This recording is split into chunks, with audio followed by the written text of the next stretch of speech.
Hello everyone, welcome back to Point of Insanity Game Studios Geekery in General podcast. I am Al, and today we're going to be continuing our look at legendary weapons from across the globe. So today we're going to be taking a look at perhaps one of the most well-known legendary figures from British history, and perhaps one of the most well-known historical figures or actually not historical, but legendary figures in the world. And that is King Arthur. I'm going to be taking a look at some of the weapons and armor from Arthurian legend. But before we take a look at the weapons, I think it's important to take a look at the man as well as some of the stories that have been told about him. Who was King Arthur? Was he a real person? Was he maybe inspired by a real person? Or is he just a made-up figure from legend? That has actually been a question of debate among scholars and historians for quite some time. Now, there are some earlier sources that describe a person named Arthur, or with a very similar name, not as a king, but rather as a war leader who defended Britain from the Anglo-Saxons. And this would have been sometime in the 5th century. There's also another theory that he may actually be based on a now forgotten Celtic god who was reduced to mortal status. One of the earliest mentions of a Arthur figure is from a poem called the Geekery. And before we continue, I should probably give that mispronunciation disclaimer. We'll be actually referring to a bit of French in today's episode, as well as Welsh. And these are not languages I've ever learned to speak, so I'm probably going to be mispronouncing some of these names. But in this poem, the Geekery, there is a description of a warrior named Gwawruder, and it was proclaimed that he was skilled at slaying his enemies, but he was no Arthur. Much of the early Arthurian lore can be traced to a work called The History of the Kings of Britain, written by a cleric named Geoffrey of Monmouth in 1130.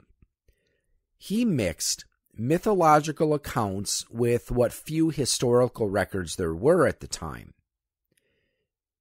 He mentions a sword named Camelot and a castle named Camelot.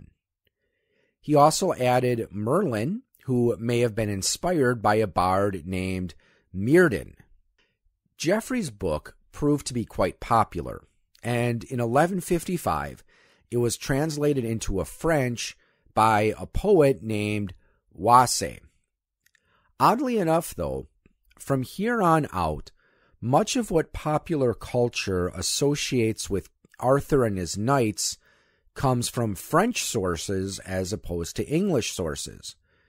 So, in a way, we can think of the Arthurian legends as one of the world's longest-running fanfics, because over the years, people would take the various tales of King Arthur and his knights, and some authors would add things, others would disregard certain elements, and the story would eventually grow, and there's many different variations of it.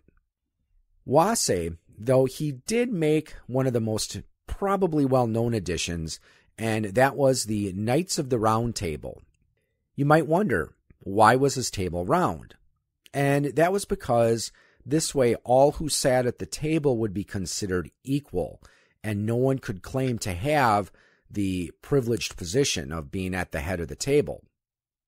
Another French poet named Cretin de Troyes added further stories about the various knights we know of today. He was also the one who came up with the love triangle between Arthur, Guinevere, and Lancelot, as well as the Grail. However, at this time, Lancelot's relationship with Guinevere was seen more as an example of socially acceptable courtly love as opposed to a simple adulterous affair. It should also be noted that at this point, the Grail was not identified with the Holy Grail. That is an addition that would come later. The poet Robert de Boron made several important contributions to Arthurian lore in the late 12th or 13th centuries. He turned de Troyes' Grail into the Holy Grail by proclaiming that it was brought to England by Joseph of Arimathea. He also added the story of Merlin's demonic heritage.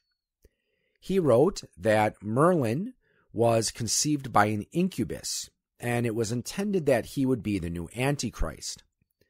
But his mother let her confessor know about this, so as a result, after he was born, his mother had him baptized to prevent him from carrying out this destiny of becoming a new Antichrist. Other contributions include The Sword and the Stone, Morgan Le Fay, the relationship between Lancelot and Guinevere, and the Green Knight. This would lead to a series called the Vulgate Cycle, which would also add more Christian elements to Arthurian legends. The post-Vulgate cycle came a little later.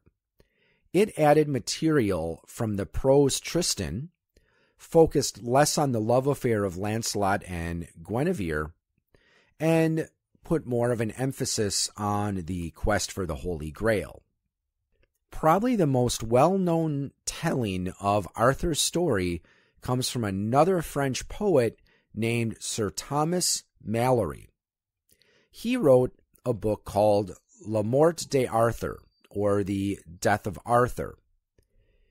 It was published in 1485 after his death in 1471. Malory reinterpreted several of the tales and added some of his own material. His work is divided into 8 books. First, there is The Birth and Rise of Arthur. The next book details Arthur's war against the Romans. Next is a book of various tales about Sir Lancelot. Then there's the book of Gareth. Next is the book that has the story of Tristan and Isolde. Then there's the quest for the Holy Grail, the affair between Lancelot and Guinevere, and finally, the last book has the death of Arthur, as well as the end of the Knights of the Round Table. So basically, Arthur evolved to fill whatever role the writer wanted him to fill, whether it was that of a fearless warrior, a just king, or the ideal righteous Christian warrior. Over time, Arthur's legends have been retold and reinterpreted countless times in film, television, and literature. One of the interpretations that I'm most familiar with is Monty Python and the Holy Grail, though I'm pretty sure that there's not much historical accuracy to this version. I'm gonna go out on a limb here and guess there's probably never any mention anywhere of a castle anthrax inhabited by beautiful young women who require spankings as punishment. Another one of my favorite adaptations is the miniseries of The Mists of Avalon. I found this one interesting because this time it was telling the tale with a focus on the female characters. And as I recall, it portrayed Morgan Le Fay in a much more sympathetic light. So I enjoyed this series a lot, and I thought it did an interesting job of combining some of the pagan and Christian elements of Arthurian lore. More recently, Arthur and his crew played a role in Transformers: The Last Knight, where a group of Autobots from Cybertron made a secret pact with Merlin and helped Arthur repel a Saxon invasion. So that's an interesting combination. I bet you never thought you would ever see Arthurian legend mixed in with a story about giant transforming robots from outer space. So we'll take a look at some of the weapons from Arthurian lore in just a moment. Check out the guys over at Eclectic Media Project. They bring you podcasts such as Musically Challenged. Whose podcast is it anyway? Want to hear something interesting? And their newest podcast, Page 3.14 News. Check them out on Podbean and iTunes at Eclectic Media Project, on their website at www.eclecticmediaproject.com. Check them out as they are the home with a little something for almost everyone.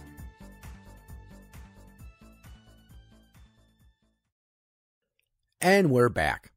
The first weapon from Arthurian legend I'd like to talk about is the sword and the stone. Now, there's some debate. Sometimes it's seen as the same as Excalibur, though this is probably a later addition. Most likely, the sword and the stone is a separate sword from Excalibur, and its only purpose was to show that the person who would draw it from the stone was the rightful king of Britain. Now, honestly, I probably wouldn't use the sword and the stone in a campaign. At least if I did, I wouldn't really stat it out as a very powerful weapon, though. I would see it more as a plot device. Though the sword and the stone does have some other mythological parallels. In one of the Arthurian legends, there is a tale about how Galahad draws a sword from a stone. In Norse mythology, there is the story of Sigmund, who draws a sword called Gram out of a tree. The sword was placed there by Odin, who, disguised as a beggar, proclaimed that anyone who could draw it could have it. Sigmund's son, Sigurd, would later use it to slay the dragon Fafnir. There's also another parallel in Italy, and that is the tale of Saint Galgano of Tuscany. In his younger years, he was said to be ruthless and materialistic. He had a vision involving the archangel Michael. He was told to renounce his ways, to which Galgano said would be harder than splitting a rock. So to prove his point, he drew his sword and drove it into a nearby boulder, which to his surprise split like butter. The sword, or at least one believed to be his sword, exists in a chapel in Tuscany. Legend says that anyone who tried to remove the sword will rip off his arm instead. And there actually have been 2 mummified hands that have been found within the chapel. Tests have shown that both the hands and the sword date to around the 12th century, which is actually around the time that Saint Galgano lived. And this sword does still exist, as I said, except there is a plexiglass dome over it, so no would-be kings could try to pull it from the stone or risk, ripping their arms off. Well, next, let's talk Excalibur. This is probably one of the most famous mythical, legendary swords in the world. And if you're a fan of the Final Fantasy games, you know that Excalibur has appeared in several of the games in that series, and it also appears in other series of games as well. It may have its roots in earlier swords from Irish mythology. Usually, it's pictured as a long sword or a hand-and-a-half sword, though in reality, it probably would have been closer to a Roman sword like a gladius or a Sparta, possibly with Celtic-style influences. Celtic swords often had anthropomorphic handles and sometimes had a leaf-shaped blade. So if there was really a historical Excalibur, probably did not resemble the knightly longsword that we're used to seeing it depicted as.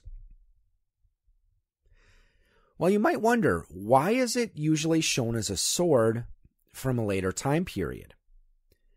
While researching this episode, I watched a video on YouTube by Shadversity, and he made an interesting point. Many of the tales involving Arthur and his knights probably would have taken place around the 5th or 6th century. The stories about Arthur likely developed hundreds of years later. So, since the stories were hundreds of years removed from the time period in which they were believed to have taken place, artists illustrating these tales would have decided to use contemporary weapons and armor, since the audience would be more familiar with this type of equipment than what would have been used hundreds of years ago. So again, it's this romantic image we have of, again, King Arthur in full plate mail with the big shield and the long sword. Probably not historically accurate to what King Arthur really would have looked like. He probably would have looked like a Celtic Roman warrior from the 400s.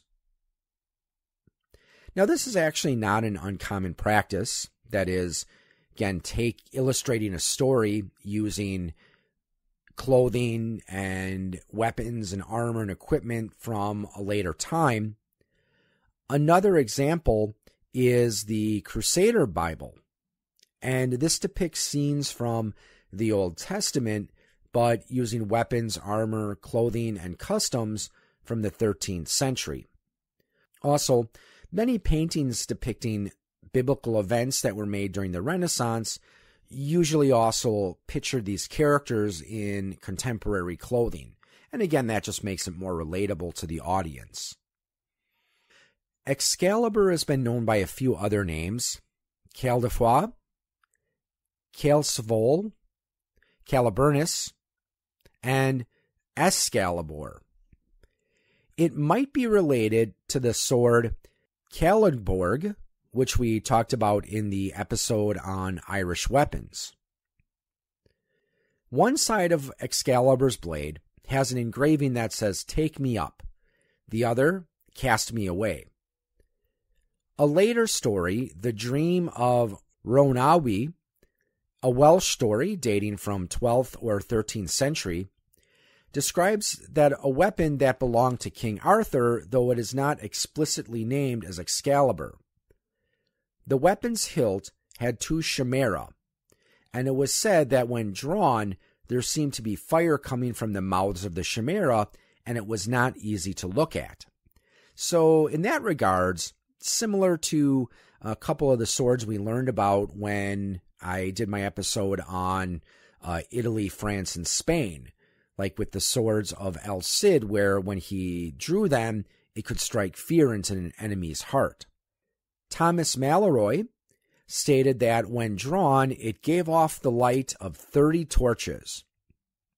That's about all we know about the powers of Excalibur for literature. It might actually be seen as another version of Claimo Soleus, the Sword of Light. And again, I talked about that last episode on Weapons of Ireland. It was described as the best of swords and was seen as a symbol of sovereignty over Britain. So how might we stat this out in Dungeons & Dragons? For the most part, this has already been done. Usually it's pictured as a +5 longsword, which is acceptable. Again, as far as the sword goes, I might place it actually a little closer to a short sword if you are going to be going more by historical standards, but I don't think there's anything wrong with making it a long sword. +5 would also make sense, or at least whatever the highest magical bonus is in the system that you're using. Also, it's sometimes statted out as a holy sword. Nothing necessarily wrong with that, though because it could possibly be seen as another version of the Sword of Light, I would probably place it closer to a Sunblade with a lawful good alignment. Arthur also had some other useful pieces of equipment. Excalibur's scabbard was a powerful artifact in its own right that it prevented wounds from bleeding. So there's a number of ways you can work with this. I know in the earlier versions of D&D, it makes you take half damage from edged weapons and piercing weapons. You could also just make it where any sort of edged weapon attack or any attack that would cause bleeding maybe only does a single point of damage. He also had a shield called Pridwin. I would probably give it a low armor class bonus, maybe a +1 or +2, though since it did have that image of the Virgin Mary, I could also see giving it maybe another power, like if used by a paladin or a lawful good fighter or warrior, maybe give it a chance to turn undead once or twice a day. In some stories, Arthur also had a dagger called Carnwenan. This dagger could cast its user in shadow, so I would give it the ability to cast an invisibility spell a couple times a day. Though it actually seems to be a powerful weapon in its own right. In one story, Arthur uses it to cut a witch named Ordu in half, and according to Mallory, he used it to kill a giant. So might we stat this out? I would maybe give it about a +2, and maybe give someone the ability to, well, of course, the invisibility, maybe give them the ability to move silently as well, like a thief, but I would also say maybe on a critical hit, give them the backstab modifier that a thief would normally have. Arthur also had a spear called Rongomniant, though I couldn't really find much about this weapon, so since it doesn't seem to be very important, or at least we don't have much to go on, I would maybe give it a +1, maybe +2, since, again, it doesn't really seem to be a very powerful weapon and doesn't really seem to play a very prominent role in the Arthurian legends, at least not as far as I could tell. Some other swords from Arthurian legend. There is also a weapon called the Grail Sword. It was described as a holy sword that was broken but then repaired by Sir Percival. So I could see that statting this one out as a holy sword, holy avenger. Many of the knights also had various named weapons, but since I couldn't find much information on them, again, probably fairly minor, +1 or +2. Chances are if you're doing a historical campaign, you're probably not going to have a lot of powerful magic items out there, and I certainly would not recommend making anything more powerful than Excalibur. One sword I did read a little bit about was the sword Corisu, which is the sword of Lancelot's father. Its name means wrathful, so I would probably give this the statistics of a sword cursed berserking. Now, it's been a while since I've read the description of it, but I think it was only like about a +2 weapon, so not that high, but there was a chance that when you used it, you would just start going berserk and attack anything in your path. Another sword is called Clarent. This sword was primarily ceremonial, used mainly for knighting, at least until it was stolen by Mordred and eventually used to kill Arthur. So because of this, I would make it evil aligned. I would also give it the properties of a sword of slain when used against kings and rulers. I'd probably make it a cursed weapon though. I would though give it a decent modifier, +3, maybe +4. But again, I think since it was used to kill Arthur, there certainly should be a downside to possessing this weapon, even if you try not to use it for evil. But again, since it was used to kill Arthur, I think the sword's curse might be maybe to gradually turn the user towards evil. Another notable weapon from the Arthurian legends is the Axe of the Green Knight. Now, in the last episode, I mentioned the Childcraft storybook that I had when I was a kid. Another one of the stories from that particular book was about Sir Gawain and the Green Knight.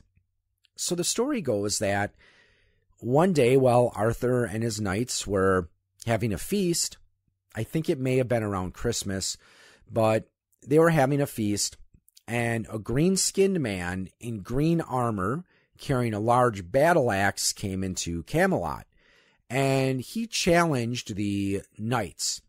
He dared any one of them to try to cut his head off with his axe, on the condition that he would be allowed to return the blow a year and a day later.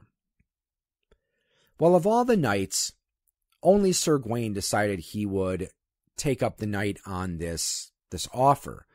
So the knight kneeled down, and Gawain picked up the axe and severed his head in one shot. Well, much to their surprise, the Green Knight then picked up his head and, of course, told Gawain that he would be waiting for him a year and a day. And from some of the stories that I was reading, and later on, not in the Childcraft book, this was actually a plot by, I think it was Morgan Le Fay, or it was some other evil sorceress who actually did this as a way to hopefully scare Guinevere to death. So a year and a day passed, and Gawain ventured to the location where he was going to meet the Green Knight and realized he was going to die. So he took his kneeling position, but when the axe was about to come down, he flinched. And of course, the Green Knight scolded him for this, and he felt ashamed. So then he decided, okay, just do it. He's not going to move. Well, the knight brought the axe down and only nicked his neck. Again, showing that he had passed his trial of courage there, and also kept his word as well. And also this did break the curse that was on the Green Knight. So how would we stat this out? Now in Legends and Lore, I think they stat out his axe at either +3 or +4. I would also, though, give it the abilities of a Vorpal sword. Of course, the knight's real strength, though, is going to lie in his armor. So I would say that this armor protects the wearer from critical hits, as well as allowing them to regenerate a large amount of hit points per round.